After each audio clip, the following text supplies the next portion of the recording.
First thing that hit me in this case wasn't the blood, or the silence, or even the body. It was the window, but we'll come back to that. My name's Rafe Quinn, and tonight I'm walking you through a case that doesn't start in a dark alley or some abandoned building. It starts inside a normal home, on a normal day, with a family that looked like everyone else. A mother, a daughter, a future about to break. The mother was kind, respected, and the type of person people leaned on without even realizing it. Then one night, she was attacked with a level of rage that didn't belong in that quiet house. The first story, we were told, sounded simple. A masked intruder, a broken window, a blitz of violence. But homes tell the truth even when people don't. And the truth was whispering before anyone opened their mouth. Stay with me tonight. Don't drift. Don't multitask this one. You're going to want to catch every detail, because one detail in this case rewrites everything. And before we dive deeper, if you want more case files like this, hit that subscribe button. I've got more stories coming, and you don't want to miss them. Now, back to the window. The daughter said the intruder came through the window, attacked her mother, and she ran. When she came back, her mom was on the floor, barely breathing. She sounded terrified. She sounded broken. She sounded exactly like someone who survived a nightmare. But here's the problem. The window didn't match the story. Glass on the wrong side. Blood where it shouldn't be. A break pattern that didn't line up with forced entry. If you've ever lied and then had to stick with that lie, you know the feeling. Your brain runs ahead while the facts stay behind, and eventually the two trip over each other. That's what was happening here. The attack was brutal. Not one stab, not two, dozens. That kind of violence doesn't come from a stranger who just wants money. That comes from emotion, anger, shame, panic. Let me ask you something. Really think about it. What scares you more? A stranger breaking in, or the idea that the danger was already inside the house? Investigators started looking beyond the window and deeper into the family. Friends were interviewed, messages checked, school records reviewed, and a clearer picture began to form. The daughter had been slipping at college, grades falling, future shaking, the kind of pressure that doesn't show on your face but keeps you up at night anyway. She didn't want to disappoint her mother. She didn't want to tell the truth. That day, the truth finally cornered her. Conversations turned into argument. Argument turned into chaos. And chaos turned irreversible. Violence doesn't always come from hatred. Most of the time, it comes from fear that grows teeth. And afterward, there was still time. Time to panic. Time to stage. Time to break a window and try to make it make sense. But one thing never lies. The room. Courtrooms don't fix pain. They just put language around it.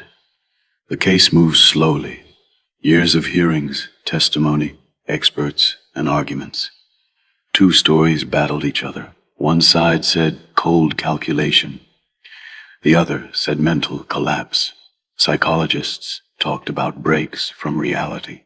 Others said it was all an act, and ordinary people on a jury had to decide which version of the human mind they believed. They chose guilt. A heavy sentence followed. Years stretched out into something that didn't even feel like time anymore. But this story didn't end there, because later the conviction was overturned. Not because of new evidence, not because anyone suddenly changed their minds about what happened. It was overturned because the process itself wasn't fair enough. And whether you like that or hate that, the rule of the system is simple. If the path is broken, the verdict can't stand on it. This is the part most people avoid thinking about. What do you do when the suspect is your own family? People love movies where the villain is obvious. In real life, it's never that clean. Sometimes the person who hugs you is also the person who hurts you. Not because they were born a monster, but because they broke under pressure no one else could see. Two things can be true at the same time. You can understand how someone snapped, and still believe they must face consequences. You watching this right now, answer this honestly in your head. Is justice about punishment? Is it about preventing another tragedy? Or is it about understanding why it happened in the first place? Most people think it's just one. It never is. I went back to that house later. No flashing lights, no crime scene tape, just a quiet street pretending nothing happened. It looked normal again. Fresh glass, clean walls, life pretending to be okay. But the air in some places feels heavier. You know that feeling when a room still remembers an argument after everyone stops talking. This whole house felt like that. The window was perfect now, brand new, clear, neat. Funny thing about humans, we rush to replace broken glass, but live with broken hearts for years without touching them. That house looked healed, but nothing about it actually was. People always ask me what case scares me most. It isn't the serial killers. It isn't the masked intruders. It isn't the things hiding in forests or shadows. It's this. A normal day that turns into something you can't ever take back. No masks. No strangers. No horror movie setup.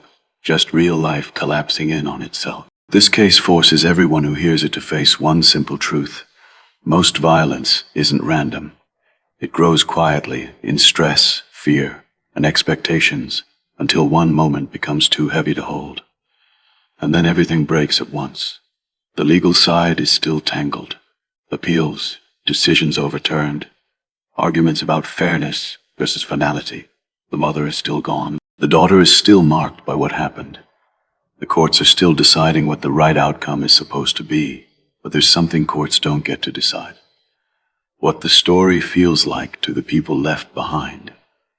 A house without a mother, a daughter whose worst day became her whole life. A community trying to talk about it without saying too much. Justice isn't clean. It never has been. I'm going to say something important now. If you ever feel that shaking, burning feeling, like the walls are closing in and you can't tell anyone the truth, walk away. Drop the argument. Leave the room. Call someone. Cry. Breathe. Do whatever you have to do. Just don't let the moment own you. Lives don't just change in years. They change in seconds. I've walked into too many rooms where people forgot that. So we circle back, like I promised, to the window. The window didn't break first. It broke last. It didn't let anyone in. It tried to let a story out, a story that was already too late to change. This wasn't about a masked stranger in the dark, and the kind of silence that builds up until it becomes something violent. Thank you for staying with me through this case. I'm Rafe Quinn. Lock your doors, take care of your mind, and pay attention to the details that don't add up. They're usually the truth trying to get your attention. We'll talk again soon.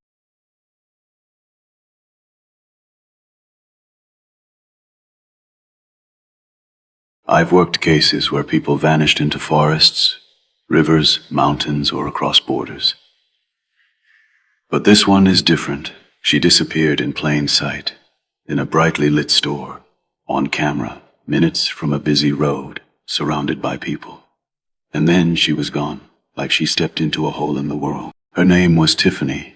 She was 26. She had problems, like a lot of people do.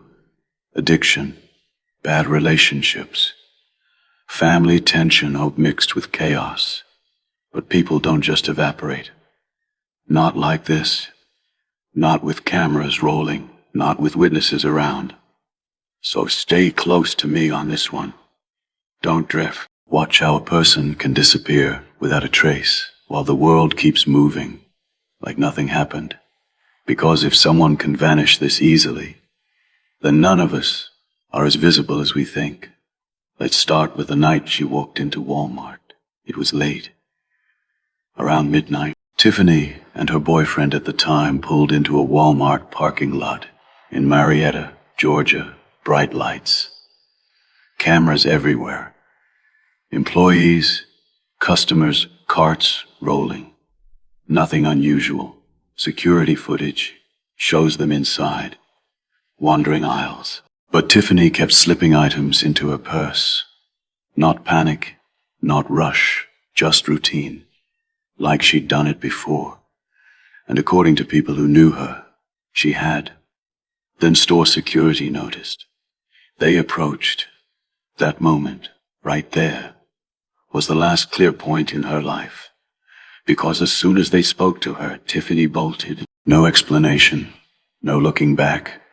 She ran through the doors and into the dark, and nobody ever saw her again. Let's slow it down. She runs.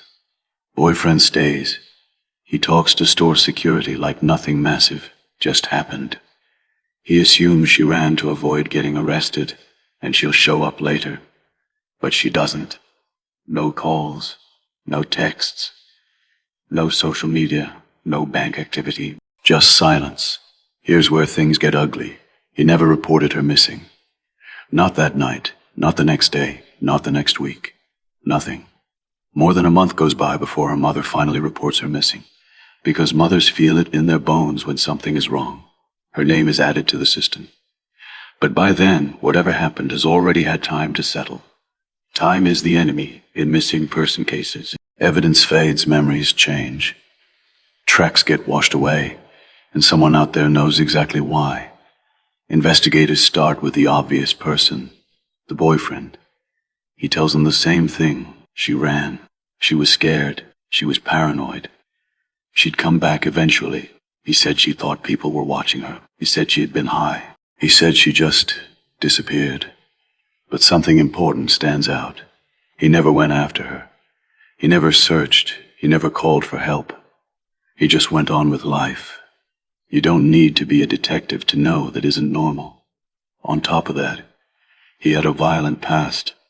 Friends described the relationship as abusive and toxic. Tiffany had said she was afraid of him before. Fear leaves fingerprints on a story, even when there's no body. But here's the problem. Fear is not proof. So we keep digging. Paulus pulled video, searched the parking lot. Nearby woods, drainage areas, abandoned buildings, even dumpsters. Nothing, no clothing found. No body, no obvious crime scene. It's like she ran into darkness, and the darkness closed behind her. So investigators start asking different questions. Did she overdose? Was she picked up by someone? Was she trafficked? Did someone close to her snap? Or did she run and not want to be found? No financial activity means she didn't just start over. No body means no confirmed death. No communication means she didn't just move away quietly. So the case sits in the hardest category, missing, with everything and nothing at the same time. Her life before she vanished matters. Tiffany wasn't perfect. She had struggled with drugs for years. She had burned bridges. Her relationship with her family was strained. But she loved her daughter. And despite the chaos, the people who loved her all say the same thing. She would not vanish willingly and leave her child behind. Because when someone disappears, you don't just look at where their feet went. You look at where their heart was anchored. And hers was still anchored. Let's talk theories. The first theory is overdose. It happens. Quietly, tragically. But overdoses usually leave bodies. And bodies get found. Walmart isn't in the middle of nowhere. That area has traffic, trash pickup, construction dogs, hikers. No remains turning up for this long pushes against the overdose theory. The second theory is the boyfriend, abusive history. Last person with her, no missing report filed, inconsistent story. But there is no direct evidence tying him to violence that night. The third theory is stranger abduction. Rare, but not impossible. Someone could have watched her run into the night, vulnerable, panicked, alone, and taken advantage of that moment. All three theories sit on the table. Known, sit comfortably. I want you to picture this for a second. Bright lights, cameras, employees, cars coming and going. And in the middle of all that, a person disappears as if the ground opened up. This case keeps investigators awake, not because of gore or horror, but because it shows how little it takes to stop existing in the system. All it took was midnight panic, running silence. She stepped out of a store and off the map. And somewhere between those two actions is the truth. Here's the part I can't sugarcoat. Cases like Tiffany's don't have movie endings. No final confession. No dramatic discovery. No closing credits. Just families who keep calling phones that don't ring anymore. Her mother still believes someone out there knows exactly what happened. And I agree with her. People do not vanish completely. Somebody saw her. Somebody heard something. Somebody remembers one detail they think doesn't matter. It matters. So here's the story in one line. A young woman struggling with addiction ran from store security in the middle of the night and never came back. Her boyfriend didn't report her missing. Evidence is thin. Theories are thick.